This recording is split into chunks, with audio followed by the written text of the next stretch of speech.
নারীদের মর্যাদা ও অধিকার সম্পর্কে এক গুরুত্বপূর্ণ সংক্ষিপ্ত তথ্যবহুল বিবরণের চেষ্টা করব ইনশাল্লাহুল আজিজ। সম্মানিত উপস্থিতি, নারীদের সম্মান মর্যাদা জাহেলিয়াতের যুগে, বন্যতার যুগে, বর্বরতার যুগে দেওয়া হয়নি। নারীদের মর্যাদা ও অধিকার ইহুদি খ্রিস্টান দেয়নি। নারীদের মর্যাদা ও অধিকার হিন্দুরা দেয়নি। নারীদের মর্যাদা ও অধিকার আল্লাহ এবং আল্লাহর রাসূল অনেক অনেক অনেক বেশি উল্লেখ করেছেন।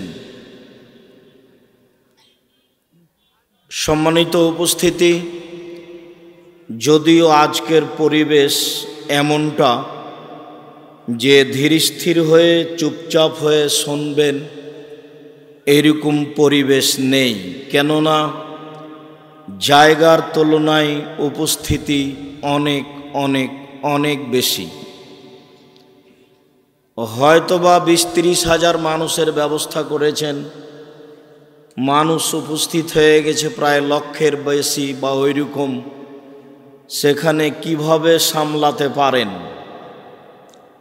এরপরেও আমরা আপনাদেরকে অনুরোধ জানাবো যে যেখানে আছেন আপনাদের চলাচল বন্ধ করে, কথাবার্তা বন্ধ করে, আমাকে দেখতে পান আর না পান কিছু সময় গুরুত্ব সহকারে কথা শুনবেন বলে আশাবাদী। আব্দুল্লাহ বক্তব্য দিলে আমিও খুব শোনার চেষ্টা করি। অনেক সময় অনেক আমার অজানা কথা বের হয়ে আসে। মাওলানা রেজাউল্লাহ চাঁপাইনবাবগঞ্জ রাজশাহী একজন সুদক্ষ, সুযোগ্য, সুপণ্ডিত, পরহেজগার মানুষ ছিলেন। একদিন আমার সভাপতি ছিলেন। তো আমি একটা হাদিস অনুবাদ করার পরে বলেছিলাম যে এই হাদিসের সারমর্ম হচ্ছে, মানুষ ভালো টাকা, নতুন টাকা মানুষকে আগে দিবে আর ছেঁড়া টাকাটা পরে দিবে। কেননা রাসূল সাল্লাল্লাহু আলাইহি সাল্লাম বলেছেন যে মানুষ অপরের জন্য সেটাই ভালোবাসবে, মা ইউহিব্বু লিনাফসিহি, নিজের জন্য যেটা ভালোবাসে। তো ভালো টাকাটা, নতুন টাকাটা আমার কাছে রাখা আমি ভালো মনে করছি। তাহলে এখন আমাকে কি করতে হবে? বেগুন কেনার পরে টাকা আমি নতুনটা আগে দিব এই হাদিসের ভিত্তিতে, না পুরাতনটা আগে দিব? নতুনটা আগে দিতে হবে। তা আমি বললাম যে নতুনটাই আগে দিতে হবে, এটাই ঈমান। যদি আগে না দিই, পুরাতনটা আগে দিই, তাহলে বুঝতে হবে ঈমান পূর্ণ নয়।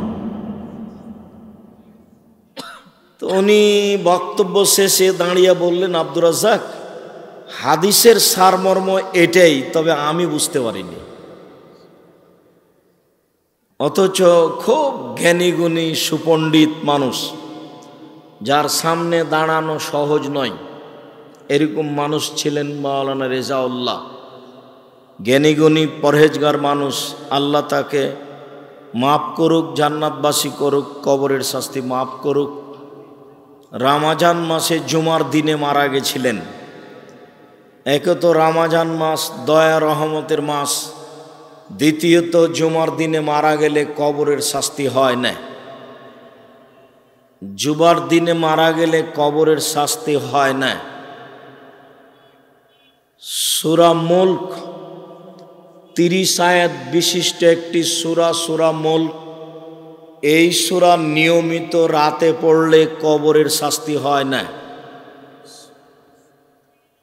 কেউ যদি শহীদ হয়ে মারা যায় তাহলে তারও কবরের শাস্তি হয় না। সম্মানিত দিনী ভাই বোন, সেদিন ছিল জুমার দিন, রমজান মাস। আমরা বলা বলি করছিলাম, সব মিলে যা বুঝলাম তাতে কবরের শাস্তি হবে না, এটাই বুঝছি, আল্লাহ আলাম। তো আব্দুল্লাহ যেভাবে বলছিল তাতে আমরাও চাচ্ছিলাম যে এসব গুরুত্বপূর্ণ কথাগুলি আমাদের সামনে স্পষ্ট হওয়া উচিত আরও। যদিও হয়তো বা আমার বিষয়টি বারবার আসার কারণে অনেকের মনে জাগতে পারে যে তাহলে কি আব্দুল্লাহ তার পিতার বিষয়টি, তার পিতাকে আসলে মূল্যায়ন করছেন বা লোক যেন কিছু না বলে এইটা বলতে চাচ্ছে, তা নয়। এক পর্যায়ে হয়তো বা বলেছে যে বিষয়গুলি নিয়ে আমি এলমি আলোচনা করতে চাই। পৃথিবীর যে কোনো মানুষ আমার সাথে এলমি আলোচনা করলে তার সাথে আমি আলোচনা, বাহাস, মুবাহাসা, মোনাজারা, প্রতিবাদ যে কোনোভাবে আমি প্রস্তুত আছি, বাংলা, ইংরেজি, আরবি, উর্দু। তো তাতে বোঝা যাচ্ছিল যে মনে হচ্ছিল কথাগুলি আসলেই চূড়ান্ত। তবে আমি কোনোদিন আমার জীবনে অস্পষ্ট করে কথা বলেছি তা আমার জানা নেই। আমি কোনোদিন জাতিকে ফাঁকি দিয়ে কথা বলেছি তা আমার জানা নেই। জাতিকে ধর্মের ব্যাপারে সন্দেহের মধ্যে ফেলব এইভাবে কোনোদিন কথা বলেছি তা আমার জানা নেই। বরং আমি এই বিষয়ে আরও কঠিন করে বলেছি যে 3 ফুট দূরে যদি দাঁড়ানো জায়েজ প্রমাণ করতে হয় তাহলে মুহাম্মদ সাল্লাল্লাহু আলাইহি সাল্লামকে আবার দুনিয়াতে আসতে হবে। দুনিয়াতে এসে বলতে হবে, পৃথিবীবাসী, আমি মুহাম্মদ সাল্লাল্লাহু আলাইহি সাল্লাম বলছি, এখন তোমরা 3 ফুট দূরে দূরে দাঁড়াতে পারো। যেহেতু তিনি আর কোনোদিন কিয়ামত পর্যন্ত আসবেন না, কাজে 3 ফুট দূরে দাঁড়ানো আর বৈধ হবে না। এখন কাবা ঘর কেন, মসজিদে নববী কেন, আলেম ওলামা কেন, আজ থেকে নিয়ে কিয়ামত পর্যন্ত সবাই যদি 3 ফুট দূরে দাঁড়ায় আর কাবা ঘরে 3 ফুট দাঁড়ানো আরম্ভ হয়ে যায় কিয়ামত পর্যন্ত, তবু এর বৈধতা আসবে না, যেহেতু মুহাম্মদ সাল্লাল্লাহু আলাইহি সাল্লাম আর কোনোদিন আসবেন না। আর মানুষ এত তাড়াতাড়ি ঈমান বিক্রি করারই কি কারণ? শুলিও হয়নি, ফাঁসিও হয়নি, 3 ফুট দূরে দূরে দাঁড়াতে হবে কেন? কেই বা বলল?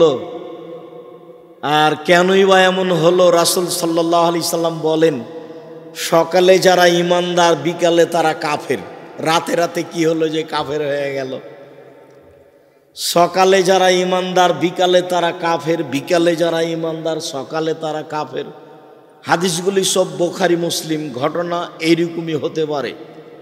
ইংরেজদের যুগে 190 বছরে ভারত, বাংলাদেশ, পাকিস্তানে হাজারো লক্ষ আলেমের ফাঁসি হয়েছে, সুলি হয়েছে, তবুও তারা শরীয়তের মাপকাঠি থেকে ফিরে আসেনি, নিচে আসেনি।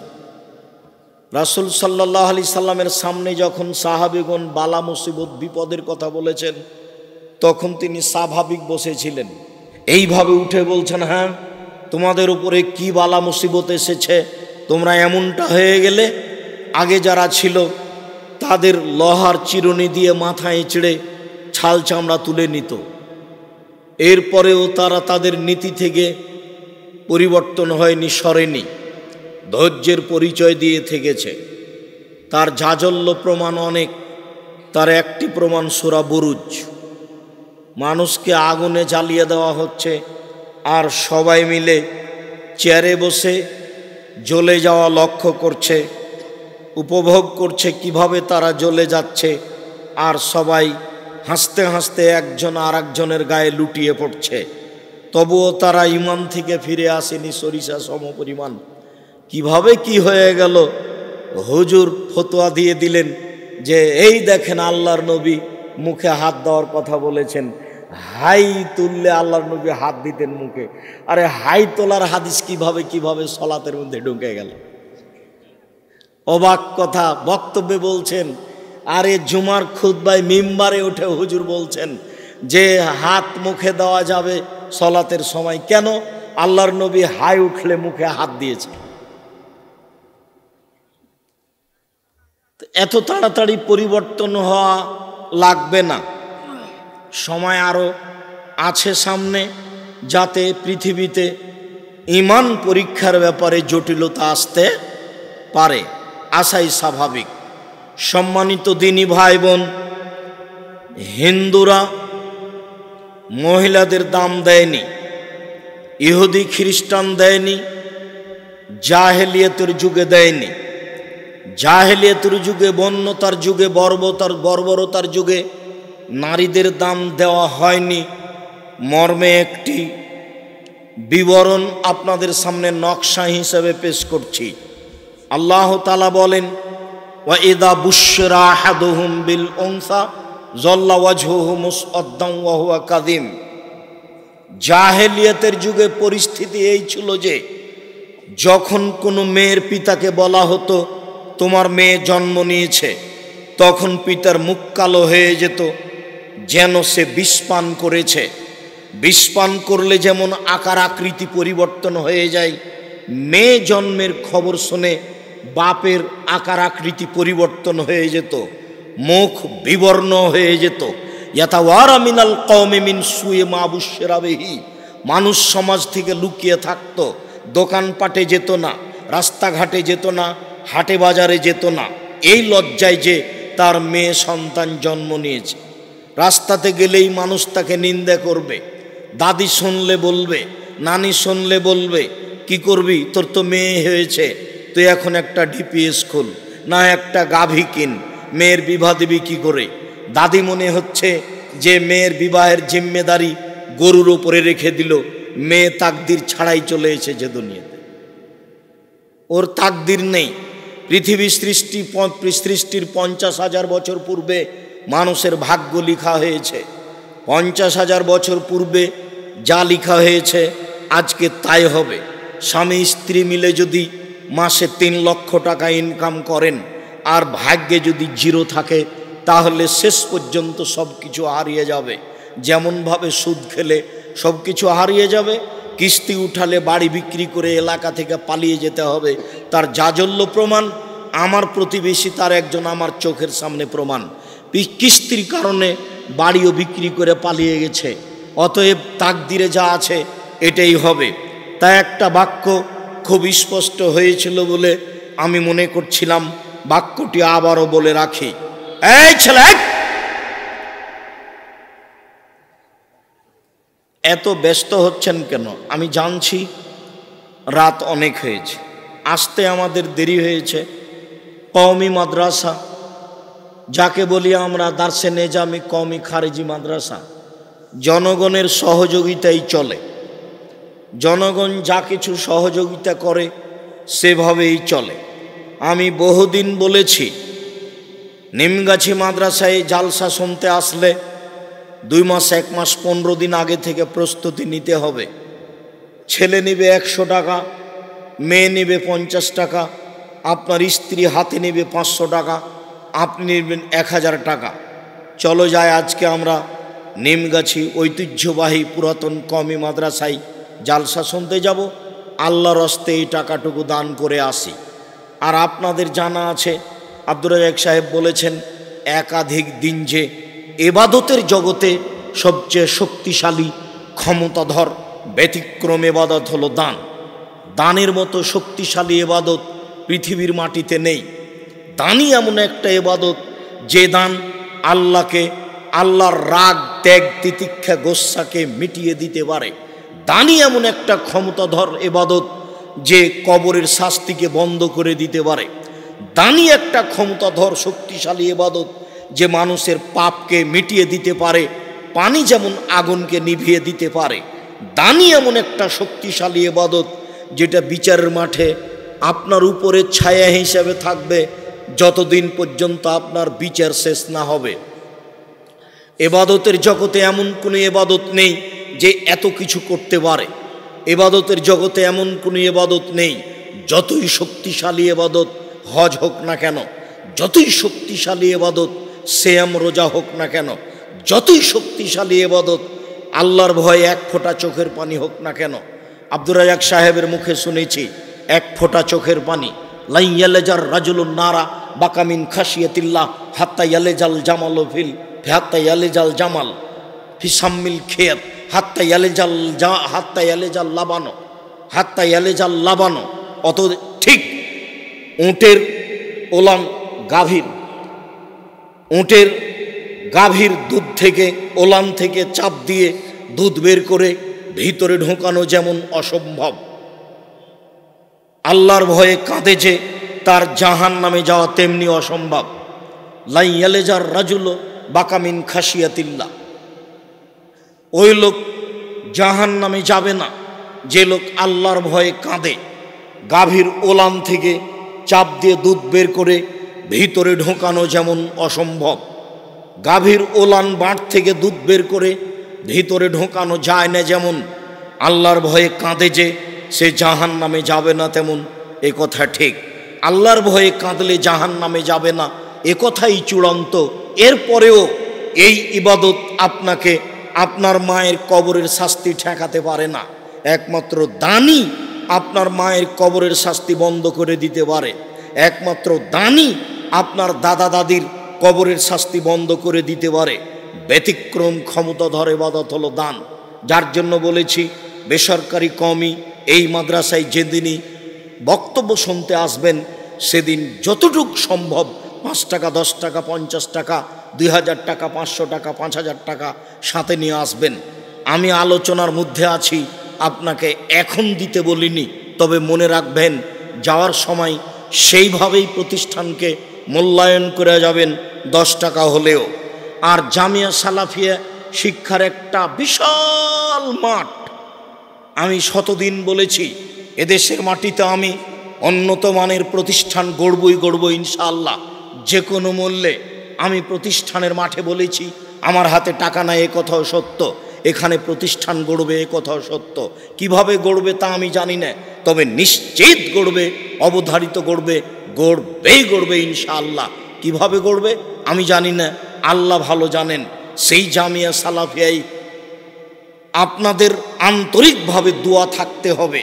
যেই জামিয়া সালাফিয়ার পক্ষ থেকে অনেক খিদমত আপনাদের কাছে রয়েছে, তার একটি গুরুত্বপূর্ণ খিদমত রয়েছে মাসিকাল ইতেশাম পত্রিকা। আজকে পান আর না পান, মাসিকাল ইতেশাম পত্রিকা কোথায় আছে খুঁজে বের করতে হবে। 20-25 টাকা মাসে লাগলে তাতে আসে যায় না। একটা পত্রিকার পিছনে 10 জন মুফতি আছেন, প্রতি মাসে ফতুয়া বোর্ড বসে। একটা পত্রিকার পিছনে 10 জন সদস্য গবেষণাগারে আছে। একটা পত্রিকার পিছনে প্রায় 12, 14, 15, 16 জন আপনার কর্মচারী আছে। ব্যয়বহুল খরচের একটা পত্রিকা মাসিকাল ইতেশাম পত্রিকা, যাতে 50টা প্রশ্নের উত্তর রয়েছে কোরআন এবং সহিহ হাদিস ভিত্তিক। পৃথিবীর প্রত্যেকটা বাঙালির কাছে এই মাসিকাল ইতেশাম পত্রিকা থাকবে, এটা আমার জোরালো দাবি। সাথে সাথে আব্দুল্লাহর বইগুলি এদেশে একটা ভিন্ন ধরনের বই, যেমন মিন্নাতুল বারি, বুখারীর ব্যাখ্যা, ব্যতিক্রম বই। আমরা হাদিস মানতে বাধ্য। অনেকেই বলছে যে সুন্নাহ তার হাদিস এক নয়, অনেকেই বলছে কোরআন মানলেই হবে, হাদিস মানতে হবে না, তাই ও বইটি আমরা হাদিস মানতে বাধ্য। আরও অনেক বই। সাথে সাথে আপনার জামিয়া সালাফিয়ার জন্য আন্তরিকভাবে দোয়া। ঠিক অনুরূপী এই নিমগাছি কওমি মাদ্রাসার জন্য আন্তরিকভাবে দোয়া থাকবে, দানের হাত প্রশস্ত থাকবে। সকল দিনী ভাই বোনকে যাওয়ার এক পর্যায়ে এইগুলি কাজ করে যাওয়ার জন্য আন্তরিকভাবে অনুরোধ জানিয়ে আমি বলছি, জন্ম নিলে পিতার মুখ কালো হয়ে যেত, যা এখন দেখা যায়। দাদি বলছে, দাদা বলছে কি করবি, একটা ডিপিএস খুল, না হয় একটা গাভী কিন। তার মানে দাদি বুঝে না তাকদীর কাকে বলে। সেই হাদিসটা স্মরণ করিয়ে দিয়ে আবার এখানে ফিরে আসছি।